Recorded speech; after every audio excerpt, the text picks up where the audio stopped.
Everyone, welcome to my channel. গ্লোবালাইজেশনের যুগে অর্থাৎ বর্তমান সময়ে ইংরেজি ভাষা খুবই গুরুত্বপূর্ণ বিশ্বের যোগাযোগের মাধ্যম হিসাবে। ইংরেজি শিখতে কিছু কিছু নিয়ম মানতে হয়, নয়তো কিছু বাধার সম্মুখীন হতে হয়। যেমন সমাজে চলতে গেলে কিছু কিছু আচার আচরণ মেনে চলতে হয়। ইংরেজি ভাষা খুবই সহজ অন্য ভাষার চাইতে, কারণ এতে আকার ইকার যুক্ত অক্ষর নাই। অন্যদিকে চাইনিজ ভাষা, যেখানে 96 খানা লেটার বা অক্ষর, তার মধ্যে ইংরেজি ভাষায় 26 খানা লেটার বা অক্ষর, এর মধ্যে 5 খানা ভাওয়েল, বাকি 21 খানা consonant. Today I will discuss about vowel. ইংরেজি শেখার প্রথম শর্ত ভাওয়েল শেখা, চামচ ধরা। এই দুটো খুবই গুরুত্বপূর্ণ।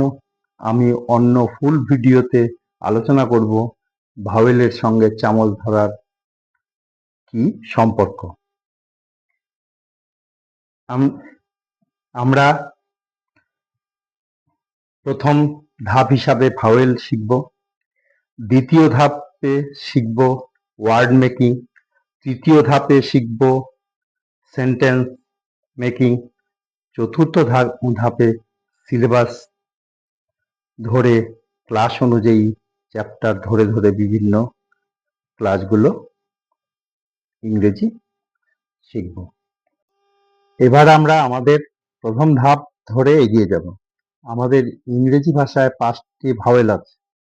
এগুলি হলো এ, ই, আই, ও, ইউ, কিন্তু এদের উচ্চারণ সঠিক নয়। যেমন এ সিম্বলটির উচ্চারণ এ কোথাও হয় না, সব জায়গায় এ, আ, অ উচ্চারিত হয়ে থাকে। সেরকমই ই এর উচ্চারণ হয় এ, ই, আ। আই এর উচ্চারণ আই, ই। ও এর উচ্চারণ ও, অ। ইউ এর উচ্চারণ উ, আ। আজকের জন্য এইটুকুই। এর পরের ভিডিওতে এ ভাওয়েলটির সাউন্ড এবং ব্যবহার নিয়ে ডিটেলড এক্সপ্লেনেশন দেব। Thank you.